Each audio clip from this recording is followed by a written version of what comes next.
Nairobi City, the beautiful city under the sun. During the day, it is the place to be. Beautiful scenery. Everywhere you see is lively scenes. But when it's 5 p.m. in the evening, everybody starts to rush home. Why? Because the rains are about to drop. Everywhere you see, the clouds start being dark.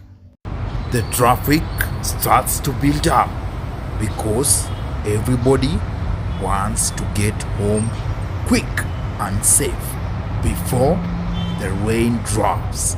Because in Nairobi, when it rains, it pours. And when it pours, it is a disaster. Residents across the city are facing challenges as roads turn into rivers, causing traffic snarls and delays.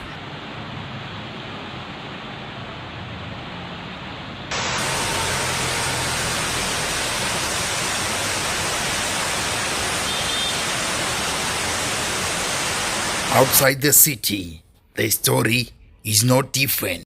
At the Thika Superhighway, the road is flooded. As you can see, small vehicles find it difficult to go through the flooded water. Or do I say the flooded river road? In Mathare North, a densely populated area, makeshift homes have been submerged in water, forcing families to seek refuge in higher ground.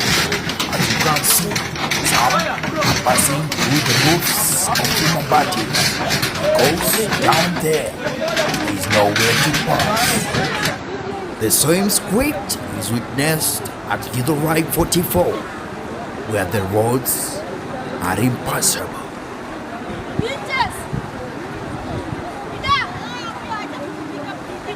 This is Athi River by its name. The name Athi River has burst its banks and the water has gone to the residential areas. This is the worst they've seen in more than 20 years. Once a beautiful place to live, now it looks like the Amazon River in Athi River. Some parts of Kamulu have also experienced floods as families are displaced looking for higher grounds. As the rains continue to pour, the plight of those affected serves as a stark reminder of the devastating impact of extreme weather events on vulnerable communities. Our thoughts are with the residents of Mathare North, Athi River, Kamulu, and all affected by the ongoing rains. RAY for Nairobi 254 TV. The Inside Nairobi.